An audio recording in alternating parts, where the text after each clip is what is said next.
কুল্লুকুম রাঈন ওয়া কুল্লুকুম মাসউলুন আন রাইয়াতি, এবং তোমাদের প্রত্যেককে যার যার দায়িত্ব সম্পর্কে আল্লাহ কিয়ামতের মাঠে জিজ্ঞাসা করবে। আমরা কি উত্তর দেওয়ার জন্য প্রস্তুত আছি ভাই? সবার আগে আমি দেখি আমি আমার উপর দায়িত্বশীল না? মনে করেন আমি বা আমাদের মতো যারা আছেন, যারা দায়ী ইলাল্লাহ, আলেম ওলামা, যারা উম্মার জন্য ভালো চিন্তা করেন, জনগণকে পথ দেখানোর চেষ্টা করেন, তাদের উপর সবচেয়ে বড় আমানত হচ্ছে কোরআন এবং হাদিস। তাদের উপর সবচেয়ে বড় আমানতটা কি? কোরআন এবং সুন্নাহ। এই জ্ঞানটাকে সত্যটাকে স্পষ্ট করে দেওয়া, এইটার আলোকে সত্য মিথ্যাকে স্পষ্ট করে দেয়া। কতজন মানুষ এই কাজটা করতেছে? কেউ হিকমার দোহাই পেরে সত্য মিথ্যা স্পষ্ট করে না, কেউ চাকরি চলে যাবে এই ভয়ে সত্য কথা বলে না, কেউ আমার এই হবে সেই হবে কত কিছু চিন্তা করে সত্যের সাথে মিথ্যা তালগোল পাকায় সময় পার করতেছে। ওয়াজ মাহফিল বাংলাদেশের দিন প্রচারের একটা অন্যতম প্ল্যাটফর্ম।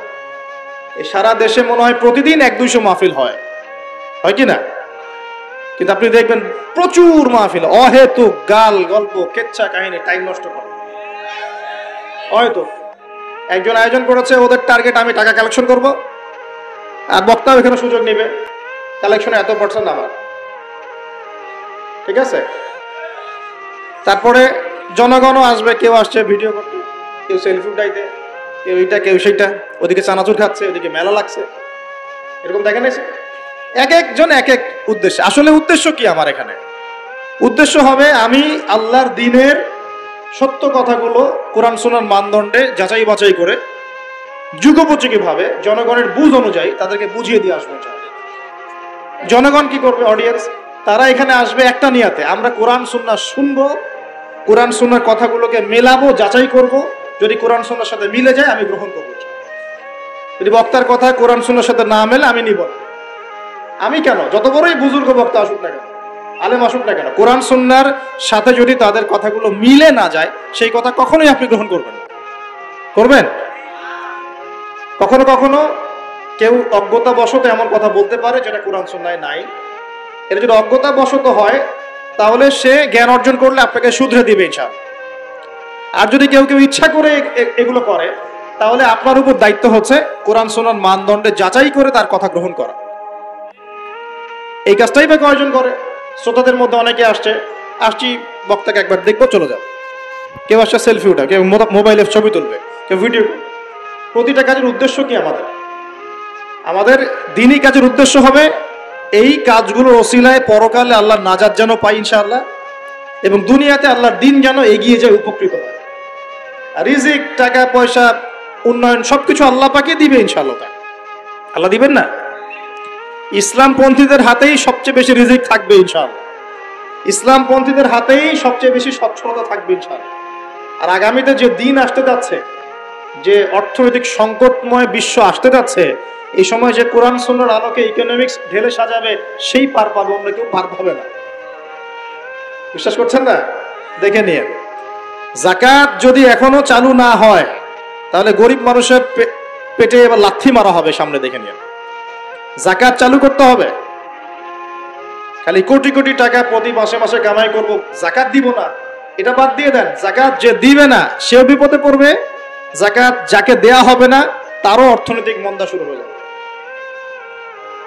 যাকাত আল্লাহ পাক দিয়েছেন কোরআনের অর্থনীতি মানে যাকাত, কোরআনের অর্থনীতি মানে ব্যবসা, কোরআনের অর্থনীতি মানে সাদাকা, কোরআনের অর্থনীতি মানে কৃষিভিত্তিক অর্থনীতি।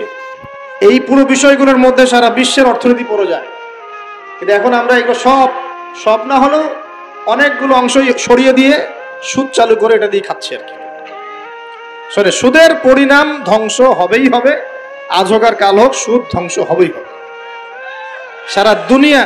সারা দুনিয়া এখন দেখছে যে সুদ কিভাবে ধ্বংস হয়, সারা দুনিয়া এখন দেখছে সুদ কিভাবে ধ্বংস হবে। মনে রাখবেন, এর ফলে শুধু এক শ্রেণীর মানুষই লাভবান হবে। কোন শ্রেণী? যারা বুর্জোয়া শ্রেণী, যারা পুঁজিবাদী শ্রেণী, যারা ধনিক শ্রেণী, যাদের হাতে সম্পত্তি কুণ্ঠিগত থাকবে, এরা হয়তো পার পেয়ে যাবে এই দুনিয়াতে। কিন্তু মধ্যবিত্ত শ্রেণী আর নিম্ন মধ্যবিত্ত শ্রেণীর জীবনে এমন দুর্ভোগ নেমে আসবে সামনে, দেখে নিন কি হবে। সুদের পরিণতি হচ্ছে ধ্বংস, সুদের পরিণতি মানেই ধ্বংস। সুদ যখন চালু হবে তখন আল্লাহ পাক কোরআনে বলছেন, ও যে ব্যক্তি সুদ খেলো সে যেন আমার এবং আমার নবীর সাথে যুদ্ধ করলো। একটা বলি তাহলে বুঝবেন, সূরা বাকারায় 279-80 এই আয়াতগুলোর দিকে আছে। 79-80 আল্লাহ পাক বলেন, ইয়া আইয়ুহাল্লাযীনা আমানু, হে মুমিনগণ, ইত্তাকুল্লাহ, তোমরা আল্লাহকে ভয় করো। আল্লাহর কথা সহজ না? তোমরা আল্লাহকে ভয় করো। ওয়াযারু মা বাকিয়া মিনার রিবা, সুদ ছেড়ে দাও। সুদের অবশিষ্ট অংশ ছেড়ে দাও মানে সুদ ছেড়ে দাও। ওয়া ইল্লাম তাফআলু, যদি তোমরা সুদ না ছাড়ো, ফাআযানু বিহারবিন মিনাল্লাহি ওয়া রাসূলিহি, তাহলে আল্লাহ এবং তার রাসূলের সাথে যুদ্ধের ঘোষণা শুনে নাও। কার কথা এটা? আমি বানিয়ে বললাম? আপনার কিতাব। এই কিতাব আপনার বাসায় নাই? আপনি কি এই কিতাবের জন্য জীবন দিতে চান না? যখন এই কিতাবকে কেউ অবমাননা করে, আপনার তো গা জ্বলে, হৃদয় রক্তক্ষরণ হয়। কয়েকদিন আগে ওই যে সুইডেন না ডেনমার্ক, হ্যাঁ, আমি নামও ভুলে গেছি, ভুলে যাওয়াই ভালো, এগুলো মনে রাখাই খারাপ, কারণ এদেরকে মনে রাখে কি হবে। শুধু প্রথম কথা হচ্ছে যে ওই পশ্চিমা সভ্যতার মধ্যেই যারা বাক স্বাধীনতার কথা বলে, ব্যক্তি স্বাধীনতার কথা বলে, আর তাদের বাক স্বাধীনতা মানে হচ্ছে ছেলে ছেলে বিয়ে করতে পারবে, এটা ব্যক্তি স্বাধীনতা। আর বাক স্বাধীনতা মানে ইসলামের বিরুদ্ধে যা ইচ্ছা তাই বলতে পারবে, ইসলামের বিরুদ্ধে যা ইচ্ছা তাই বলতে পারবে, এটা হচ্ছে বাক স্বাধীনতা। আর আল্লাহ পাকের বিধানের বাইরে যা ইচ্ছা তাই করতে পারবে, মদ খাবে, সুদ খাবে, ঘুষ খাবে, জেনা করবে, পর্নোগ্রাফিতে থাকবে, যা ইচ্ছা করবে, এর নাম হলো ব্যক্তি স্বাধীনতা। এটা ওরা বিশ্বাস করে। তো সেখানে কোরআনকে অবমাননা করেছে, কোরআন পুড়িয়ে দিয়েছে, আপনারা দেখেছেন তো। তখন আপনার খারাপ লাগে নাই? একটুও খারাপ লাগে নাই ভাই? কষ্ট হয় নাই? যদি সে আপনার ছেলে হতো, আপনি কি করতেন বলেন? আপনার ছেলে যদি কোরআন পুড়িয়ে দিত, কি করতেন?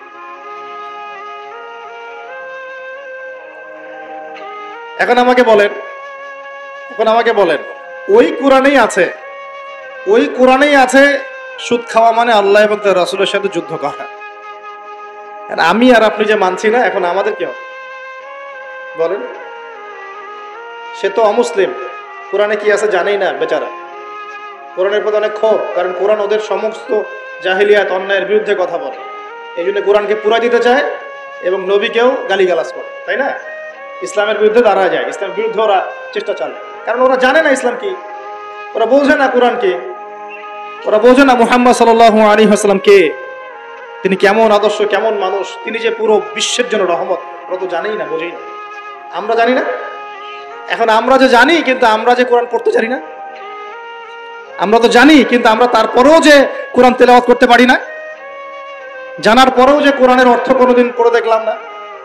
আরে গত বছর তো অর্থ পড়তে বলেছিলাম যে অর্থগুলো একটু পড়ে দেখেন, বাপরে বাপ, যে ধোয়াটা ধুইলো আমাকে, আমি একদম পরিষ্কার হয়ে গেছি, এমন ধোয়া ধুয়ে দিচ্ছে।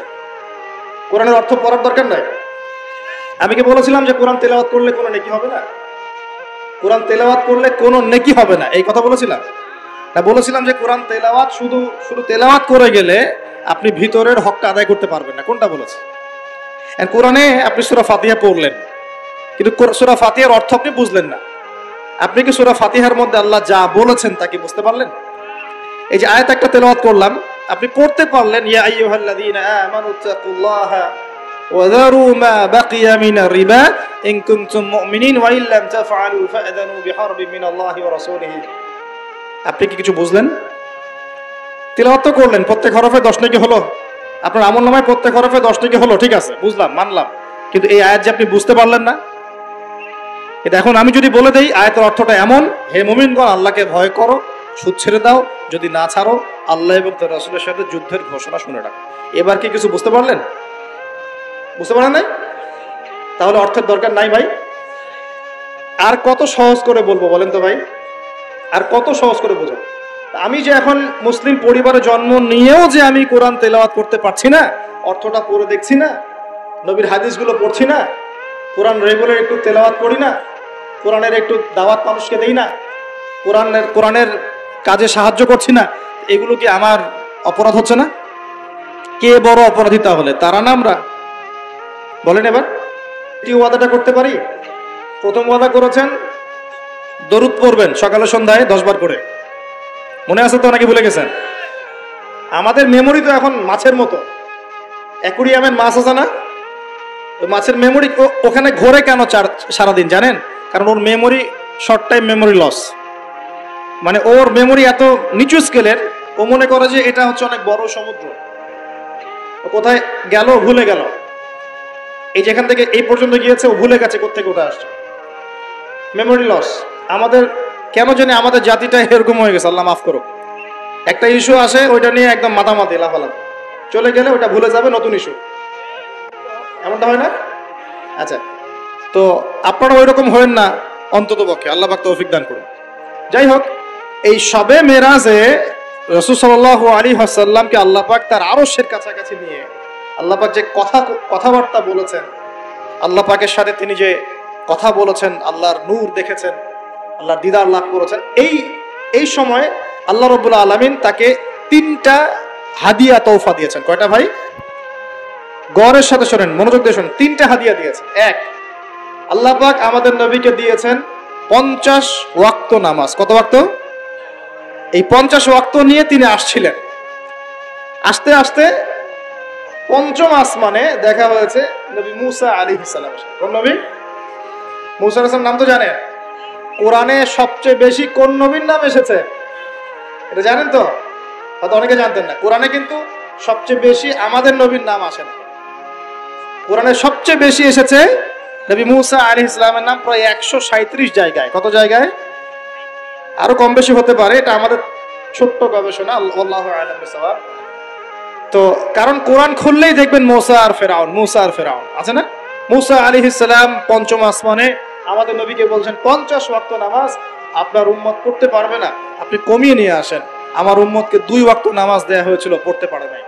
আচ্ছা, আর যারা বলে আমরা নাসারা বা খ্রিস্টান, এরাও সত্যিকারের খ্রিস্টান নয়। সত্যিকারের খ্রিস্টানরা কখনো 3 খোদায় বিশ্বাস করতো না।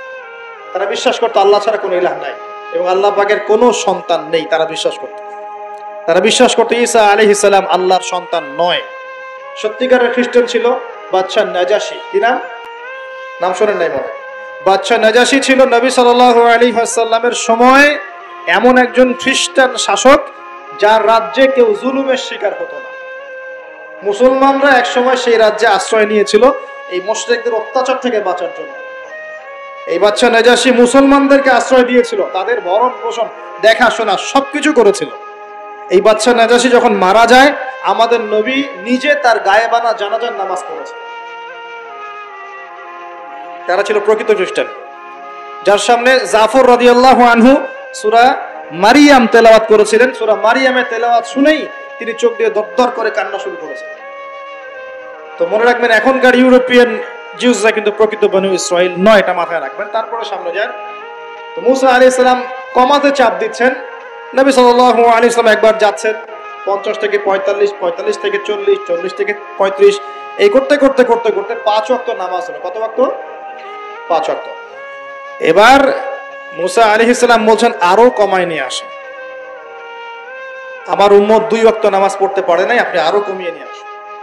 তখন নবী সাল্লাল্লাহু আলাইহি ওয়াসাল্লাম বলছেন আমি আমার রবের কাছে এই আরজি পেশ করতে লজ্জা বোধ করছি।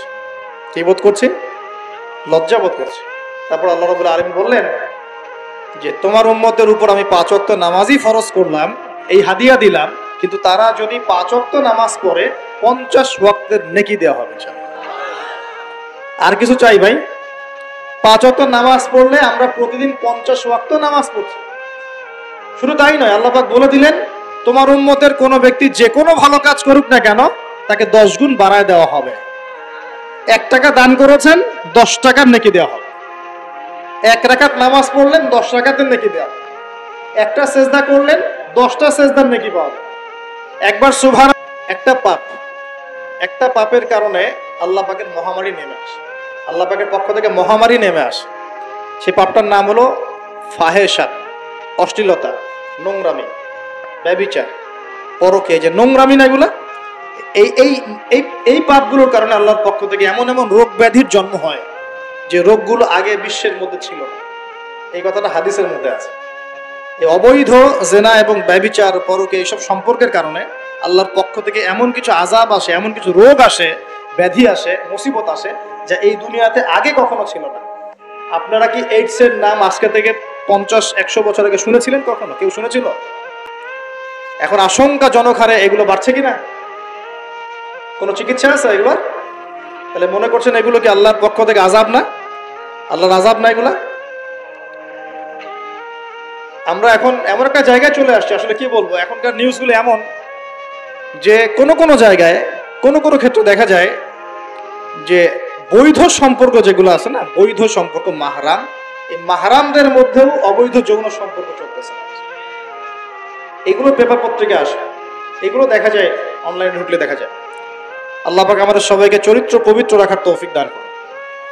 তাই চরিত্র পবিত্র রাখার জন্য একটা আমি পরামর্শ দিই, নিজেকে ভালো কাজে ব্যস্ত রাখেন, নিজেকে ভালো কাজে ব্যস্ত রাখেন। সেটা সামাজিক কাজও হতে পারে, সমাজ কল্যাণমূলক কাজ করেন না, জনসেবা করেন, মানুষের সেবা করেন, মানুষের কাছে থাকেন, সোশ্যাল ওয়ার্ক করেন। এই যে অ্যাসোসিয়েশন আছে না কিছু সামাজিক, নন পলিটিক্যাল, নন প্রফিটেবল কিছু ফাউন্ডেশন থাকে না, মানুষের কল্যাণে কাজ করেন, ইফতারের প্রজেক্ট করেন সামনে, ঠিক আছে। তারপরে শীতবস্ত্র হয়, তারপরে যে ত্রাণ রিলিফ, মানে মানুষের কল্যাণ, বৃক্ষরোপণের কাজ, তারপরে আপনার এই যে রক্তদান কর্মসূচি, এই টাইপের যে ভালো ভালো কাজ, সমাজ কল্যাণমূলক কাজ, এই সমাজ কল্যাণমূলক কাজগুলো করলে মনটা বড় হবে ইনশাআল্লাহ।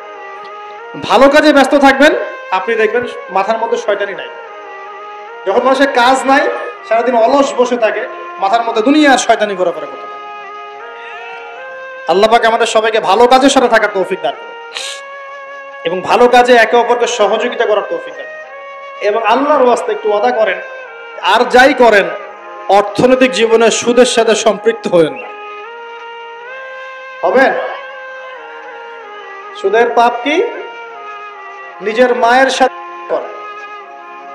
এই হাদিস কেউ শোনায় নাই ভাই? সুদের পাপের 70টা বা 73টা শাখা আছে, আর সবচেয়ে উঁচুটা আমি বলেছি কোরআন থেকে, আল্লাহ এবং তার রাসূলের সাথে যুদ্ধ করা। সবচেয়ে নিচের পাপটা কি জানেন? সবচেয়ে নিচের পাপ হচ্ছে নিজের মাকে বিয়ে করা। নাউযুবিল্লাহ। নিজের মাকে কেউ বিয়ে করে? এর চাইতেও জঘন্য কাজ হলো সুদ খাওয়া, কারণ সুদের মধ্য দিয়ে মানুষের রক্তকে চুষে খাওয়া হয়। আর মেরাজের রাতে যখন নবী সাল্লাল্লাহু আলাইহি ওয়াসাল্লাম, যে মেরাজের কথা বলছিলাম, তিনি আল্লাহর সাথে সাক্ষাৎ করতে গিয়েছিলেন, তখন জাহান্নামের অনেক আযাব তিনি দেখেছেন। আর কিছু প্রশ্ন করতে পারে মানুষ যে জাহান্নাম কি তাহলে আগেই তৈরি হয়ে আছে, আযাব কি এই সেই, এগুলো অ্যান্সার দেওয়ার জন্য আরেকটা লেকচার লাগবে। মনে রাখবেন, সময় এর নিয়ন্ত্রণ আল্লাহর হাতে। আমাদের কাছে অতীত, বর্তমান, ভবিষ্যৎ এই বিষয়গুলো আছে, আমাদের টাইম ফ্রেমের মধ্যে এটা আছে। আল্লাহ পাকের কাছে এইভাবে সময় না যে অতীত একটা, এটা বর্তমান, ভবিষ্যৎ, সবকিছু আল্লাহর সামনে, সবকিছু। আমরা যেখানে ঘুরি, এই সৌরজগতে আমরা ঘুরছি, এই যে ওয়াজ করছি যখন আমরা, এখনো জমিনটা ঘুরছে কিনা? আমাদেরকে নিয়ে পৃথিবী ঘুরছে শূন্যের মধ্যেই। সুবহানাল্লাহ বলেন। আমাদেরকে নিয়ে পৃথিবী এখনো এই মুহূর্তেও শূন্যের মধ্যে ঘুরছে, আসমানে ঘুরছে কিনা? আমরা কি টের পাচ্ছি না? সূর্য উঠছে, আমাদের কাছে মনে হয় যে একটা দিন আসলো, ডুবলো, একটা রাত হয়ে গেল। যদি আল্লাহ পাক পৃথিবীর ঘোরার গতিটাকে কমায় দেন, তাহলে কি হবে জানেন? দিন রাত লম্বা হবে। বুঝেন না? মনে আল্লাহ পাক যদি এই যে আমরা ঘুরছি মনে করেন এভাবে, আল্লাহ যদি গতিটাকে কমায় দেন, আস্তে আস্তে ঘুরে, তাহলে দিন রাত লম্বা হয়ে যাবে। বিজ্ঞানীরা বলে, এটা বিজ্ঞানীদের কথা, এটা আমার কথা না, বিজ্ঞানীরা বলে তখন আমাদের দাড়ি চুলও নাকি পাকবে না, বয়সও নাকি বাড়বে না। যাই হোক, ওটা ওদের থটস, এটা আমাদের থটস না। আলোর বেগে যদি মানুষ মহাবিশ্বে, মহাকাশে সফর করতে পারে, আলোর বেগের চেয়ে বেশি বেগে, এখনকার সায়েন্সরা বলে, ওরাই বলে যে মানুষ তখন ফিউচারে চলে যেতে পারে, ভবিষ্যতে যেতে পারে, আলোর বেগে যদি সফর করতে পারে। এটা ওদের কথা, আমরা এইসব আলোচনা যাচ্ছি না। বলছি সময়ের নিয়ন্ত্রণ কার হাতে? আল্লাহর হাতে। বারজাখ বলে একটা জগৎ আল্লাহ তৈরি করেছেন। কি নাম? বারজাখ। এই জগৎটা হচ্ছে আমাদের দুনিয়ার জগৎ আর জান্নাত জাহান্নামের যে কিয়ামতের দিন, এর মাঝখানের একটা জায়গা। এখানে ইল্লিন আর সিজ্জিন দুটো স্তর আছে, একটা নাম ইল্লিন, একটা সিজ্জিন। এই দুনিয়ার নেককার মানুষ যারা, তাদের আত্মাগুলোকে আল্লাহ পাক এই যে ইল্লিনে নিয়ে গিয়ে রেখে দেন। আর দুনিয়াতে যারা পাপাচারী, তাদের আত্মাগুলোকে আল্লাহ পাক সিজ্জিনে রেখে দেন। এই যে কবরের যে আযাব, যে আমরা একটা কথা বলি, এটা আযাব বলতে রুহের আযাব। কিসের আযাব? রুহ। দেহ তো আপনার নাই, ওখানে দেহ আছে, দেহ তো পচে গেছে, গলে গেছে, তাহলে আযাবটা কিসের? রুহের। বুঝাচ্ছি, আমি এই পড়াশোনাটা করেছি ইমাম গাজ্জালী রাহিমাহুল্লাহর বই থেকে। এত গভীর লেখা, ধরতে গেলেও মনে হয় যে একটা লাইন 10 বার পড়তে হচ্ছে। একটা এক্সাম্পল দিয়ে তিনি বুঝাচ্ছেন এভাবে। তিনি বলছেন এটা একটা উদাহরণ মাত্র, এটাই প্রকৃত ব্যাখ্যা না, একটা উদাহরণ মাত্র। বোঝানোর চেষ্টা করছেন তিনি এভাবে যে আমরা যখন ঘুমাই অনেকে ভালো স্বপ্ন দেখেন না? ভালো স্বপ্ন দেখে আপনার কাছে ভালো লাগছে, খুব মজা লাগছে না? স্বপ্নের মধ্যে আপনি কি ভালো ফিল করছেন, মাশাআল্লাহ ভালো লাগছে, ঘুরছেন ফিরছেন খাচ্ছেন। যখন কোনো খুব ভালো আপনি একটা স্বপ্ন দেখেন আপনার কিন্তু ভালো লাগে। আপনি স্বপ্নে ঘুমন্ত অবস্থাতেই আপনি স্বপ্নে বাস্তবের ফিলিংস পাচ্ছেন, এমন হয় না?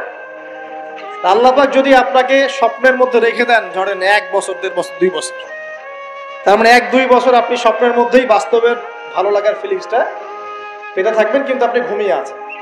বাইরে থেকে আমি আপনাকে দেখছি যে আপনি ঘুমিয়ে আছেন, আপনি ঘুমন্ত অবস্থাতেও ভালো স্বপ্ন দেখেই ভালো ফিল করছেন। তিনি বোঝাচ্ছেন, উদাহরণ দিয়ে বোঝাচ্ছেন, এটা কিন্তু ব্যাখ্যা নয়, জাস্ট একটা বোঝাচ্ছেন উদাহরণ দিয়ে। আল্লাহ পাক যখন শহীদদের রূহগুলোকে জান্নাতে রেখে দেন, জান্নাতে তারা এইভাবে রূহগুলো ঘুরতে থাকে, ফল ফলাদি খেতে থাকে, পাখির মধ্যে রূহ দিয়ে দেন, সবুজ পাখি, এই পাখি উঠতে থাকে, তারা ভালো ফিল করতে থাকে। ওই হায়াতটাকে আল্লাহ পাক তাদের কাছে বাস্তব বানিয়ে দিয়েছেন। কথা বুঝতে পারছেন? ওই হায়াতটাকে আল্লাহ পাক তাদের কাছে বাস্তব বানিয়ে দিয়েছেন। তাদের কাছে মনে হচ্ছে এটাই বাস্তব, এটাই জগৎ। আল্লাহ চাইলে করতে পারেন না? একটা ঘুমন্ত মানুষকে যদি আল্লাহ করতে পারেন, তাহলে শহীদদের ব্যাপারে করতে পারেন না? পারেন। আবার ধরেন একজন মানুষ পাপাচারী, আপনি কখনো কখনো স্বপ্ন দেখেছেন, ভয়ের স্বপ্ন, আটকে উঠছেন, শ্বাস বন্ধ হয়ে যাচ্ছে, এমন হয়নি অনেকদিন? আর হবে তো বেশি, কারণ কানে তো হেডফোন দিয়ে গান শোনেন, আর হেডফোন কানে দিয়ে ঘুমান, এফএম শুনতে শুনতে ঘুমান, এই কি করতে করতে ঘুমান। ঘুমানোর আগে তো দোয়া কালাম নাই, দোয়া কালাম মাসলুম দোয়া কালাম তো নাই, সূরা মুলক নাই, সূরা বাকারা শেষের আয়াত নাই, ইত্যাদি নাই, পবিত্রতা নাই, বিছান ছাড়েন না, লাইটস অফ করেন না। আপনার সুন্নত মাফিক তো ঘুমাচ্ছি না। ঘুমানোর কতগুলো সুন্নত জানেন? ঘুমানোরই কত সুন্নত আছে। ইস্তেঞ্জা করতে হয়, ওযু করে আসতে হয়, পারলে মেসওয়াক করে নেয়, বিছান ঝাড়তে হয়, বিসমিল্লাহ বলে লাইট অফ করতে হয়, দরজায় খিল দিতে হয়, পাত্র যদি থাকে খাবার পাত্র, পানির পাত্র ঢেকে দিতে হয়, তারপরে পড়তে হয় বিছানায় গিয়ে আয়াতুল কুরসি, সূরা বাকারা শেষের 2-3টা আয়াত, সূরা ফালাক নাস ইখলাস, হাত একত্রিত করে ফু দিয়ে সারা গা মাসাহ করতে হয়। ডান কাত হয়ে আল্লাহুম্মা বিইসমিকা আমুতু ওয়া আহইয়া বলে এই যে 33 বার সুবহানাল্লাহ, 33 বার আলহামদুলিল্লাহ, 34 বার আল্লাহু আকবার পড়তে পড়তে ঘুমাতে হয়। কয়জন জানে কয়জন ঘুমানোর সুন্নত? ঘুমানোর আগে এখন কানে হেডফোন, ব্লুটুথ, হাবি জাবি এইসব দিয়ে যুবকরা ঘুমাচ্ছে। প্রতিটা কাজ নবীর সুন্নত মতো করার চেষ্টা করবো, আল্লাহ পাক তৌফিক দান করুন। এই যে 9 নম্বর ওয়াদা করেন, জীবনের প্রতিটা কাজ নবীর সুন্নাহ মতো করবেন। রাজি আছেন ইনশাআল্লাহ? একদম চেহারা থেকে শুরু হবে, চুল দাড়ি পোশাক আশাক থেকে শুরু হবে। আল্লাহ পাক যত উপরে নিয়ে যাবেন, আপনি যেখানেই যান নবীর সুন্নত বাস্তবায়ন করবেন ইনশাআল্লাহ। আল্লাহ পাক তৌফিক এনায়েত করুন, বলি আমিন। মনে করেন খারাপ স্বপ্ন দেখছেন, খারাপ স্বপ্নে এখন আপনি কষ্ট পাচ্ছেন, দেখছেন যে পানিতে ডুবে যাচ্ছেন, দেখছেন যে আপনি আগুনে পুড়ে যাচ্ছেন, নাউজুবিল্লাহ, দেখছেন যে আপনি হয়তো কেউ আপনার শ্বাস গলা চিপে ধরেছে ইত্যাদি, মানে আপনি কষ্ট পাচ্ছেন। বাহির থেকে কিন্তু আমি আপনার কষ্ট বুঝতে পারবো না, পারবো? আপনি ঘুমিয়ে আছেন, ঘুমিয়ে আপনি কষ্ট পাচ্ছেন। এখন এই ঘুমন্ত কষ্টের স্বপ্নটাকে আল্লাহ পাক যদি 5 বছর লম্বা করে দেন, পারবেন কিনা? আল্লাহ পাক পারেন কিনা? 5 বছর ঘুমিয়ে আছেন আপনি, উঠতে পারতেছেন। এখন এটা হয় না, আল্লাহ চাইলে পারেন, সম্ভব কিনা? আল্লাহ পাক 309 বছর ঘুম পাড়া রাখেন নাই মানুষকে? আছে না দলিল? কোরআনে আছে না? কোন সূরায়? এই তো মাশাআল্লাহ, মাশাআল্লাহ, সূরা কাহফে আছে না? 309 বছর আল্লাহ পাক 9 জন 10 জন ছেলেকে ঘুম পাড়া রাখছেন না? রাখছেন।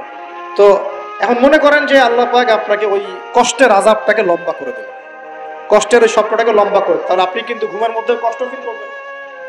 এখন কবরে যদি আল্লাহ পাক বারজাখের জীবনে সিজ্জিনে কিছু আত্মাকে রেখে আত্মাগুলোকে আযাব দেন এবং ওইটাকেই যদি তাদের কাছে বাস্তব ফিল দিয়ে দেন, তাহলে কি তার আযাব পাবে না? অনেক ব্যাখ্যা আছে যেগুলো নিয়ে আলাদা লেকচার দেওয়া লাগে। এতটুকু বোঝেন যে আল্লাহ পাক ইন্নাল্লাহা আলা কুল্লি শাইইন কাদির, আল্লাহ পাক প্রতিটা বিষয় সম্পর্কে ক্ষমতাবান। আল্লাহ পাকের হাতেই সব ক্ষমতা, আল্লাহ সব করতে পারে। যে আল্লাহ পাক আমাকে শ্বাস নেয়ার ক্ষমতা দিচ্ছেন, নিঃশ্বাস নিচ্ছি, একটা নিঃশ্বাসের দাম কি অন্য কেউ দিতে পারবে? যে আল্লাহ পাক এনভায়রনমেন্ট, বায়ুমণ্ডলের মধ্যে নাইট্রোজেন গ্যাস দিয়ে দিয়েছেন, এই গ্যাস কি কে দিয়ে, অন্য কেউ দিয়েছে? যে আল্লাহ পাক শ্বাস নেয়ার জায়গা দিয়েছেন, আমাদের হার্ট যে পাম্প করছে, জন্মের সময় থেকে পাম্প করছে, এখন পর্যন্ত থামে নাই, একদিন 1 মিনিটের জন্য থেমে গেলেই শেষ। এটা কে চালু করে রেখেছে? যে আল্লাহ এত কিছু করতে পারেন, সেই আল্লাহর পক্ষে নবী সাল্লাল্লাহু আলাইহি ওয়াসাল্লামকে তার কাছে নিয়ে যাওয়া, এই আযাবগুলো দেখানো এমন কঠিন কিছু? এগুলো নিয়েও এখন মানুষ প্রশ্ন করবে। তো এখানে নবীজি অনেকগুলো শাস্তি দেখেছেন, তার মধ্যে একই পাপের কারণে তিনটা শাস্তি দেখেছেন। কয়টা ভাই? এই সেই বিখ্যাত পাপের নামটাই হচ্ছে সুদ। কি নাম সেই পাপের? একবার দেখেছেন কিছু লোককে রক্তের নদীতে ফেলে দিয়ে মাথা ফাটিয়ে দেওয়া হচ্ছে। জিজ্ঞাসা করলেন এরা কারা? জিবরাইল আলাইহিস সালাম বলছেন এরা আপনার উম্মতের সেই সব ব্যক্তি যারা সুদ করছিল। রক্তের নদী কেন? কারণ রক্ত চুষে খাইতো তারা মানুষ। মাথা কেন ফাটায় দেওয়া হচ্ছে? কারণ এই মাথা দিয়ে বলেছিল ইন্নামাল বাইউ মিসলুর রিবা, ব্যবসা সুদ একই জিনিস। এই শয়তানি মাথা থেকে বেরোছে, এই কারণে মাথা ফাটিয়ে দেওয়া হচ্ছে। আর একটা শাস্তি দেখেছেন, তারা পাথর খাচ্ছে, পাথর বড় বড় পাথর খাচ্ছে, পিছনের রাস্তা দিয়ে পাথর বের হয়ে যাচ্ছে। জিজ্ঞাসা করলেন কাদের কি কারণে শাস্তি দেওয়া হচ্ছে? জিবরাইল আলাইহিস সালাম বললেন এটাও সুদের কারণে। 3 নাম্বারটা দেখেছেন তিনি, যে কিছু মানুষ শুয়ে আছে আর এই পেটটা, এই বাড়ি, আমাদের বাড়ি যেমন উঁচু, বাড়ির মতো উঁচু হয়ে আছে পেটটা, আর পেটের ভিতরে অজগরের মতো বড় বড় সাপ কিলবিল কিলবিল করছে। এই 3টা শাস্তি তিনি দেখেছেন। দেখে জিবরাইল আলাইহিস সালামকে বলছেন এই 3টা শাস্তি কি কারণে? 3টার ক্ষেত্রেই জিবরাইল আলাইহিস সালাম বলেছেন সুদের কারণে, সুদের কারণে, সুদের কারণে। আল্লাহ পাক আমাদেরকে হেফাজত করুন। 10 নাম্বার নিয়াত, আমরা সবাই হালাল খাওয়ার চেষ্টা করবো ইনশাআল্লাহ। আমরা হারামের দিকে যাব না ইনশাআল্লাহ। হালাল রিজিক আল্লাহ যতটুকু দিবেন এতটুকুতে সন্তুষ্ট থাকবো ইনশাআল্লাহ। এবং যদি আমি সামর্থ্যবান হই, ধনী হতে আল্লাহ পাক নিষেধ করেন নাই, ধনী হতে আল্লাহ নিষেধ করেন নাই, ব্যবসা করতে নিষেধ করেন নাই, ধন সম্পদ আল্লাহ পাক অর্জন করতেও নিষেধ করেন নাই, কিন্তু দুনিয়ার পূজা করতে আল্লাহ নিষেধ করেছে, দুনিয়ার মোহে ডুবে যেতে আল্লাহ নিষেধ করেছে। সম্পদ ওসমান রাদিয়াল্লাহু আনহুরও ছিল, কিন্তু সেই সম্পদ তিনি তার প্রয়োজনে যতটুকু লাগতো এতটুকু ব্যয় করতেন, বাকিটা আল্লাহর রাস্তায় ব্যয় করতেন। ওসমান রাদিয়াল্লাহু আনহুর মতো ধনী হতে কোনো সমস্যা আছে? আপত্তি আছে? একটা আমল তার জীবনী থেকে পাওয়া যায়, এটা পড়ে আমার কাছে এত মানে নিজেকে এত ছোট মনে হচ্ছে, কাশ যদি এই আমলটা আমি করতে পারতাম। বলে দিব? চেষ্টা করছি যে করার, আপনারাও করার চেষ্টা করেন। ওসমান রাদিয়াল্লাহু আনহু ধনী ছিলেন কিনা, তো নবীর কাছে গিয়ে বলছেন যে আমার ধন সম্পদ খুব বেশি বাড়ছে, ইয়া রাসূলুল্লাহ আপনি সম্পদ একটু কমানোর দোয়া করেন তো আমার জন্য। চিন্তা করা যায় মানুষ এমন দোয়া কেউ করবে এই যুগে? আচ্ছা, নবী সাল্লাল্লাহু আলাইহি ওয়াসাল্লাম বললেন তুমি উটের পিঠে, গাধার পিঠে খাওয়া দাওয়া করো, ঠিক আছে, খাওয়া দাওয়া করো। তো তিনি খাওয়া দাওয়া করেন।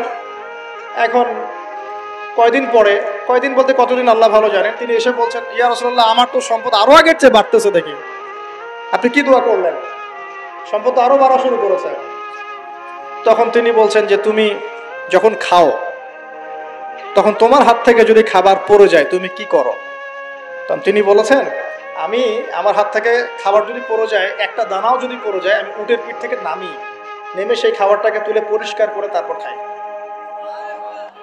উসমান রাদিয়াল্লাহু আনহু এত ধনী মানুষ, তিনি প্রতি বেলায় 100 মানুষকে খাওয়াতে পারেন, কোনো সমস্যা নেই। তিনি একাই তাবুকের যুদ্ধে 30,000 সৈন্যের দায়িত্ব নিয়েছেন। 30,000 সৈন্য 3 মাস যাবে, যাত্রা বিরতি করবে, খাবে দাবে, তাদের ঘোড়া অস্ত্রশস্ত্র সব দায়িত্ব একজন ব্যক্তি বহন করেছেন, ওসমান রাদিয়াল্লাহু আনহু। কত বড় ধনী আপনি চিন্তা করেন। উনার মতো ধনী কোন পররাষ্ট্রমন্ত্রীও নাই পৃথিবীতে, এখন কোন বিশ্ব নেতাও নাই ওনার মতো ধনী, এখন কেউই নাই। আর উনি কিন্তু তার এই ধন সম্পদ সুদের মধ্য দিয়ে অর্জন করেন না, তার ধন সম্পদ দুর্নীতির মধ্য দিয়ে অর্জন করেন না। তার ধন সম্পদ তিনি কিন্তু এই যে অন্যের সম্পদ অন্যায়ভাবে দখল করে অর্জন করেন। তিনি সম্পদ অর্জন করেছেন বৈধ পন্থায়, হালাল ব্যবসা করেছেন। ব্যবসা করেছেন নাকি না? এই যে আমল, তো নবীজি বলছেন যে তোমার আমল যদি এমনই হয় তাহলে তোমাকে আল্লাহ পাক সম্পদ দিবে না, কাকে সম্পদ দিবে?